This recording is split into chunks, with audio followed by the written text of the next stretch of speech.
ये एक गलती लोगों का पूरा पैसा डुबा देती है। क्या है ये गलती?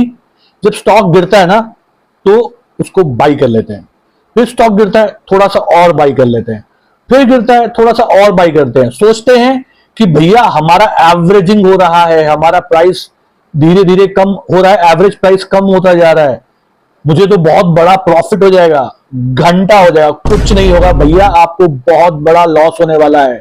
ठीक है, एक बात हमेशा अपने दिमाग में रखिए, गांठ बात करके रखिए, अगर एवरेजिंग करना है तो ऊपर के साइड में करना है, नीचे के साइड में नहीं। 90% लोग इसीलिए लॉस खाते हैं, नीचे के साइड में एवरेज करते हैं। याद रखो, स्मार्ट इन्वेस्टर्स या जिसको बड़ा पैसा कहते हैं ना, वो कभी गिरते हुए में पैसा नहीं लगाता है। जब वो गिर के रुक जाता है या रुक के ऊपर जाने लगता है तभी पैसा लगाता है। तो भैया उनकी तरह काम करो तभी पैसे बनने हैं। अपने अपने दिमाग चलाओगे तो कुछ नहीं बनना आपका।